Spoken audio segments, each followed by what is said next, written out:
जय श्री राम दर्शकों, आप देख रहे हैं हमारा जय श्री राम यूट्यूब चैनल। आज हम आपको बताएंगे रात डाकू रत्नाकर और देव ऋषि की कहानी। एक समय की बात है, रत्नाकर नाम का एक डाकू हुआ करता था। अपने परिवार के भरण पोषण के लिए रत्नाकर चोरी, लूटपाट और राहगीरों की भी हत्या करता था। एक बार एक श्रेष्ठी जंगल के रास्ते से पालकी में बैठकर जा रहा था। घने जंगल में डाकू रत्नाकर और उनके साथी छुपकर बैठे थे। डाकू रत्नाकर ने श्रेष्ठी का सारा धन और गहने लूटकर कहारों सहित उसकी हत्या कर दी। घटना के बाद उस राज्य के राजा ने पूरे जंगल में घोषणा करवा दी कि कोई भी राहगीर अकेला जंगलों के रास्ते से नहीं जाए। इसके बाद सभी और भय का वातावरण बन चुका था। अगर जंगलों के रास्ते अकेला जाने में भय खाता था। संयोग से एक दिन देव ऋषि नारद ही उन्हीं जंगलों से गुजर रहे थे। उन्होंने देखा कि सामने एक से कुछ राहगीर निर्वस्त्र होकर जा रहे थे। उन्होंने उनसे पूछा कि क्या हुआ, तो उन्होंने बताया कि आगे मत जाइए, अन्यथा आपको भी निर्वस्त्र होना पड़ेगा। लेकिन नारद था, वो रुके नहीं। आखिरकार हमेशा की तरह रत्नाकर डाकू ने उनका भी रास्ता रोका। लेकिन देव ऋषि नारद निर्भय होकर रत्नाकर की आंखों में आंखें डालकर खड़े थे। यह देखकर रत्नाकर बोला, तुझे मुझसे भय नहीं लगता ब्राह्मण? देव ऋषि बोले, भय कैसा? रत्नाकर बोला, मैं रत्नाकर डाकू हूँ। देव ऋषि बोले, नारायण नारायण, तुम ही हो वो कुख्यात डाकू जो लोगों को लूट कर उनकी हत्या कर देते। लेकिन मैं उसमें भयभीत नहीं हूँ, मैं निर्भय हूँ। रत्नाकर गर्व से बोला, क्या तुझे मुझसे डर नहीं लगता ब्राह्मण? देव ऋषि बोले, मरने से क्या डरना, एक दिन हर कोई मरने वाला है। लेकिन क्या तुम निर्भय हो? रत्नाकर बोला, हाँ मैं निर्भय हूँ। मुझसे मुझे किसी से डर नहीं है।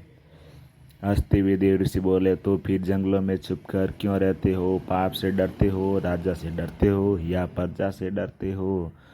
तेज में आकर रत्नाकर बोला, मैं पापी नहीं हूँ और न ही राजा से डरता हूँ, न ही प्रजा से। देव ऋषि बोले, तो जंगलों में क्यों रहते हो? रत्नाकर बोला, मैं एक सैनिक था, लेकिन मुझ पर झूठा इल्जाम लगाकर राजद्रोह में देश निकाला दे दिया।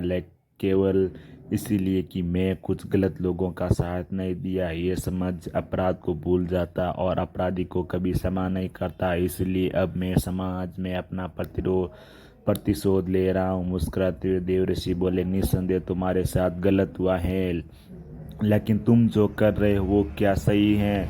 क्या तुम्हारे इस पाप में तुम्हारा परिवार भागीदार होगा? रत्नाकर बोला, मैं पापी हूँ और मैं पाप करता हूँ, तो मेरे पाप के भागीदार की कमाई मेरा परिवार भी खाता है, इसलिए वो भी मेरे भागीदार अवश्य होंगे। ये उपदेश बहुत हो गए ब्राह्मण, अब मरने के लिए तैयार हो जा।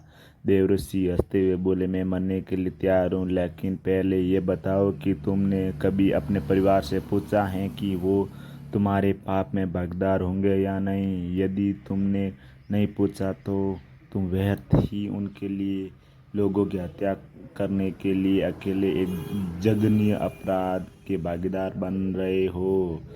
देव ऋषि की बात सुनकर रत्नाकर विचलित हो गया। उसने अपने साथियों से कहा, बांध दो इस ब्राह्मण को पेड़ से और अभी मैं घर पूछ कर आता हूँ, ताकि इस ब्राह्मण को सुकून से मार सकूं। देव ऋषि हंसने लगे और रत्नाकर तुरंत अपने घर की ओर दौड़ा। रत्नाकर ने घर जाकर अपनी पत्नी से पूछा, मैं जो कर रहा हूँ क्या वो पाप है?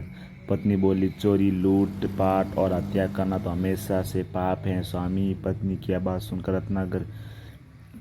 रत्नाकर थोड़ा विचलित हो गया। उसने दूसरी बार पूछा, यदि ये पाप है तो क्या तुम मेरे पाप में भागीदार हो? पत्नी विनम्रता सा बोली, आप मेरे पति हैं, आपके सुख दुख में आपका साथ देना मेरा कर्तव्य है, लेकिन आपके पाप में भागीदार नहीं होना ये कर्तव्य है कि आप हमारा पालन पोषण करें। पत्नी की यह बात सुनकर रत्नाकर अपने पिता के पास गया और उन्होंने भी यही जवाब दिया, बेटा ये तेरी कमाई है, इसे हम कैसे बांट सकते? यह सुनकर रत्नाकर के पैरों तले से जमीन खिसक गई। वह सीधा घर से निकला और जंगल की ओर चल गया। देव ऋषि के पास जाकर उनके चरणों में गिरकर क्षमा याचना करने लगा।